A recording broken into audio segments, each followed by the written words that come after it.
Chào mừng các em đến với kênh video thiếu nhi. Ngày hôm nay anh sẽ giới thiệu với các em một món đồ chơi rất là hấp dẫn.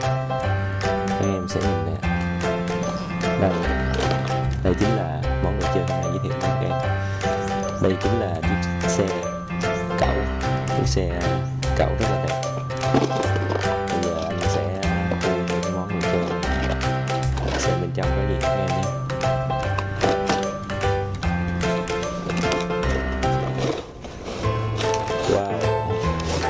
Rất là nhiều cái phụ kiện nha.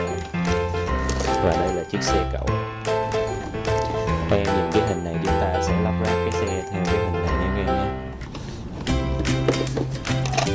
Đây là cái thân xe, đây là cái thân xe cẩu. Và bây giờ chúng ta sẽ lắp ráp. Đầu tiên là ráp bánh các em nhé. Đầu tiên là ráp bánh. Chúng ta sẽ ráp bánh xe trước. Ở đây nó có cái ngàn này với cái lỗ này, chúng ta sẽ gắn lại, đánh cho nó ăn khớp vào các em nhé. Đó, nó kêu vừa tắt cái này, chúng ta phải gắn sau. Và chúng ta sẽ gắn lên thành bánh xe bên phía bên này. Ở đây anh sẽ gắn cho các em coi nhé. Nhớ các em sẽ canh hai cái ngàn này nó vô hai cái lỗ này như thế nhé. Gắn vào, cắm mạnh lại. Xong giờ sẽ có 6 cái bánh xe mỗi bên 3 bánh em. Và bây giờ phần tiếp theo là chúng ta sẽ gắn đầu xe. Đầu xe thì em sẽ để ý đây, đây sẽ có cái ngàm của xe ở đây. Và cái phía đầu xe này cũng sẽ có hai cái ngàm. Đây, hai cái ngàm đây. Các em sẽ cho nó ăn khớp vô. Nhấn mạnh vô. Đó, chúng ta sẽ được cái đầu xe. Đó, thêm hai cái bánh trước.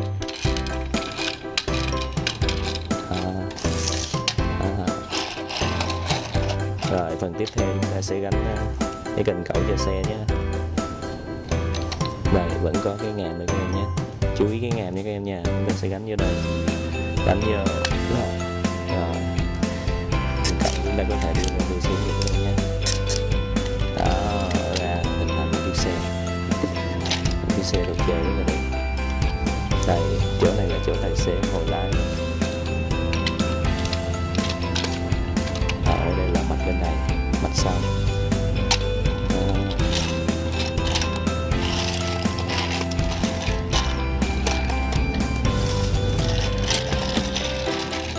Rồi bây giờ chúng ta khám phá xem bên trong chiếc xe này có gì nha.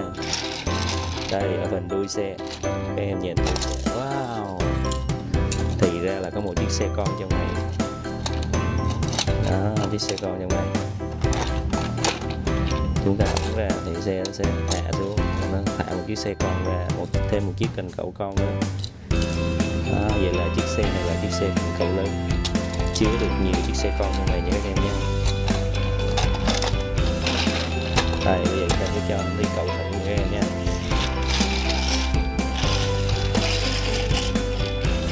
Rồi.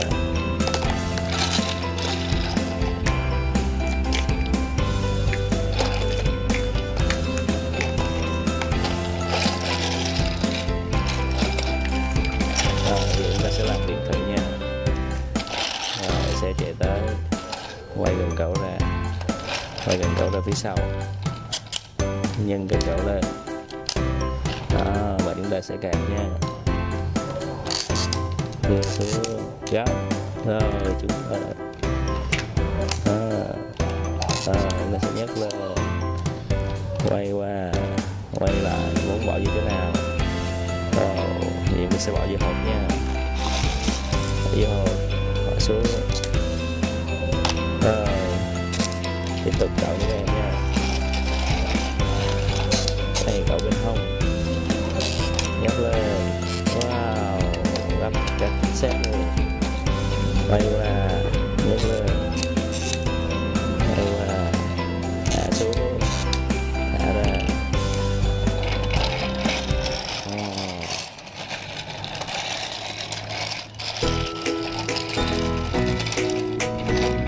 Bây giờ chúng ta sẽ thả chiếc xe cần cẩu con ra. Rồi Xe này cậu cái khối này lớn quá cậu không được.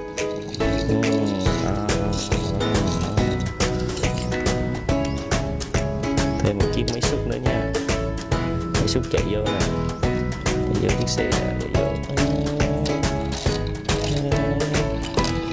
phá vô, đưa vô, phá lại, rồi phá lại, đẩy lại luôn. Rồi thả máy xúc lên nha, thả máy xúc ra.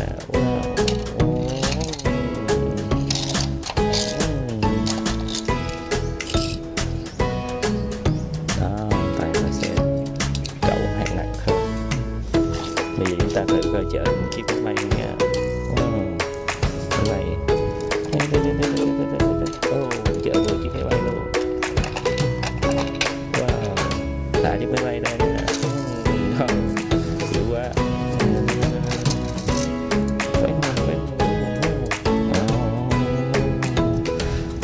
Đáp xuống. Vô. Cánh quạt rồi, cánh quạt vô. Rồi, vô. Chạy nha, đi tới công trường.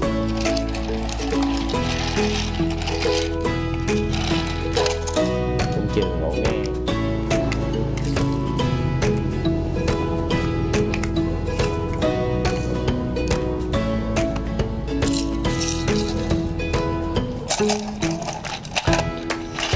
Rồi chúng ta sẽ cậu cái khối này ra sao đây? Chúng ta cậu cái xe nhỏ luôn. Sẽ cậu xe nhỏ bỏ vô nha. Chờ chiếc máy bay ra. Đậu đây đi. Bây giờ ta sẽ cậu cái xe nhỏ luôn nha. Nhấc cái xe nhỏ lên. Rồi cậu. Cậu cái xe nhỏ luôn. Wow. Rồi quay lên. Thả vô đây, thả cái bậc này. Rồi xe nhỏ chạy lên, cậu lên vô, hạ cần cậu xuống, rồi đóng lại.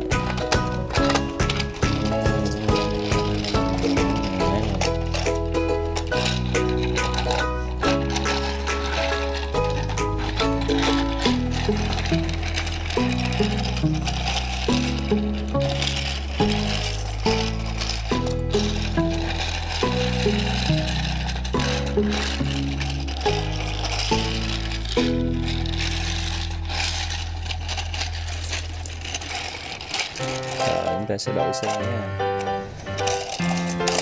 Thử chiếc xe lớn này có lên được không?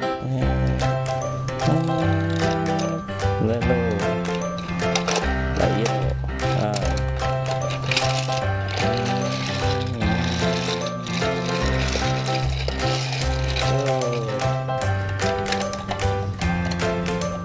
Hạ từ từ nhé các em, thôi xe nó sẽ chạy ảo ra đó. Khi hạ xuống cái này nó thấp xuống nè, cho xe bật thang xe chạy lên.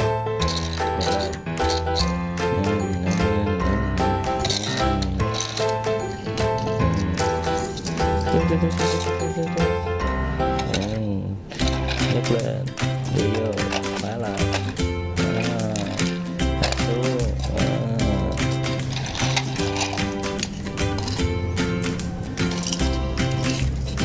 Đây là góc quay.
Ok, sau khi các em chơi xong các em sẽ nhớ tháo ra một cái pin. Mình chỉ các em tháo ra này. Mình sẽ tháo cái cửa ra nha các em. Rồi, phải cất pin nha. Rồi, giờ mình sẽ tháo cái phần đầu xe ra nha. Tháo phần đầu xe ra. Rồi, ta cất vô. Tháo ra. Tháo bánh xe.